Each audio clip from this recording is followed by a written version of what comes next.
എന്റെ പേര് ഫിദ ഫാത്തിമ സിയാം. ഞാൻ +2 ജേർണലിസം വിദ്യാർത്ഥിയാണ്. തുണരി ബ്ലോക്ക് പഞ്ചായത്തിൽ എന്തായാലും ഏതെങ്കിലും ഒരാൾ പ്രസിഡന്റ് ആവും അറിയാം ഞങ്ങൾക്ക് എല്ലാവർക്കും. അഥവാ നിങ്ങളായാല് നാദാപുരം താലൂക്ക് ആശുപത്രിക്ക് എന്ത് വികസന കൊടുക്കുന്നത്? ഇത് പറയാൻ കാരണം എന്ന് വെച്ചാല് ഇപ്പൊ പ്രതീഷ് സാർ പറഞ്ഞ് അവിടെ ഭയങ്കര ചികിത്സയെല്ലാം കിട്ടുന്നുണ്ട്. ഞാൻ പോയിട്ട് എനക്കൊരു ചികിത്സ കിട്ടിയില്ല അവിടെ.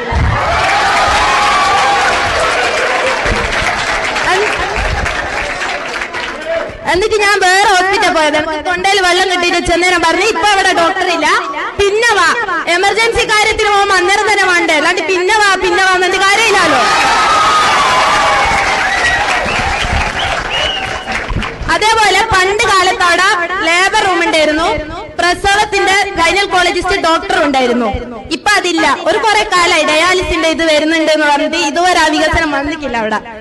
ജനങ്ങൾ ഏറ്റവും കൂടുതൽ ആശ്രയിക്കുന്ന ഒരു ഹോസ്പിറ്റൽ അത്. പക്ഷെ ഇപ്പൊ അതിന് വേണ്ട മരുന്നുകളില്ല, ഒന്നുമില്ല, അവിടെ ചികിത്സ കിട്ടുന്നില്ല. ജനങ്ങള് നിരാശയോടെ അവിടുന്ന് തിരിച്ചു മടങ്ങുന്നത്. ഒരു ഡോക്ടറോ 500 ടോക്കനും അവിടെ കൊടുക്കുന്നത്.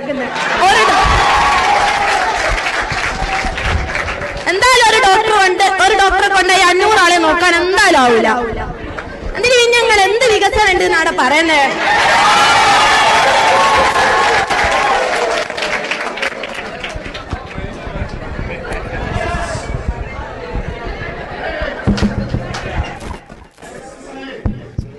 മോളെ 36 ഡോക്ടർമാർ രോഗികളെ പരിശോധിക്കുന്ന ആശുപത്രിയാണ് ഇപ്പോൾ നാദാപുരം ഗവൺമെന്റ് ആശുപത്രി. തന്നെ മോൾ ഏത് സമയത്താ പോയത്? 36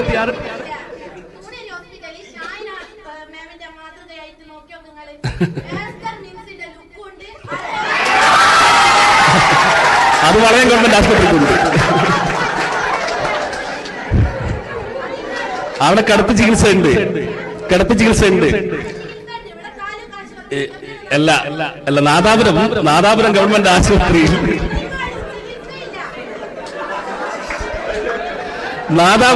ആശുപത്രിയിൽ ഇപ്പോഴും കിടത്തി ചികിത്സയുണ്ട്. 24 മണിക്കൂർ പ്രവർത്തിക്കുന്ന ലാബുണ്ട്. മൈനർ ഓപ്പറേഷൻ അവിടുന്ന് ചെയ്യുന്നുണ്ട്. കാര്യങ്ങളെല്ലാം നടക്കുന്നു. പക്ഷേ ഇനിയും ആശുപത്രി മെച്ചപ്പെടേണ്ടതുണ്ട്. ഡയാലിസ് സെന്റർ വരുന്നു എന്ന് പറഞ്ഞല്ല. ഡയാലിസ് സെന്ററിന്റെ കെട്ടിടത്തിന്റെ പണി പൂർത്തിയായി. ഇനി ഇലക്ട്രിഫിക്കേഷന്റെ കാര്യങ്ങൾ കൂടി പൂർത്തിയായി കഴിഞ്ഞാൽ തീർച്ചയായും അടുത്ത മാസം തന്നെ ഡയാലിസ് സെന്റർ നമ്മുടെ നാദാപുരം ഗവൺമെന്റ് ആശുപത്രിയിൽ തുടങ്ങാൻ വേണ്ടി സാധിക്കും. അതാണ് യാഥാർത്ഥ്യം.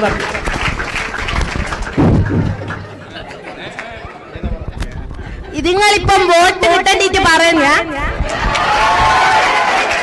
അല്ല. പൊതുവെ ഈ പാർട്ടിക്കാരെന്ന് വെച്ചാല് 5 വർഷം മുമ്പ് പറയൂ LDF വരും, എല്ലാം ശരിയാവും. LDFന് വോട്ട് ചെയ്യാ, UDFന് വോട്ട് ചെയ്യാൻ വരും. ഞങ്ങൾ റോഡ് ഉണ്ടാക്കും, ഹോസ്പിറ്റൽ അതാക്കും, സ്കൂൾ വിദ്യാഭ്യാസം കൂട്ടുമെന്ന് പറയൂ. ഇതൊന്നും കണ്ടിക്കില്ല. എന്നിട്ട് പിറ്റേ അടുത്ത 5 വർഷം കഴിയുമ്പോ പിന്നെ വീട്ടിൽ വരും വോട്ട് ചെയ്യണമെന്ന്. അല്ല, ഇവിടുത്തെ സ്കൂൾ റോഡ് തന്നെ ഞാൻ കണ്ടിട്ടാ പറയുന്നത്. ഇവിടുത്തെ സ്കൂൾ റോഡില് ഇവിടെ താറ ഏതൊക്കെ അങ്ങോട്ട് കുറച്ച് കൊണ്ടുണ്ട്, ഒന്ന് നടന്നാ മതി. ആടെ താറ ചെയ്യാണ്ട് താറ് എടുത്ത് പോയിക്ക്.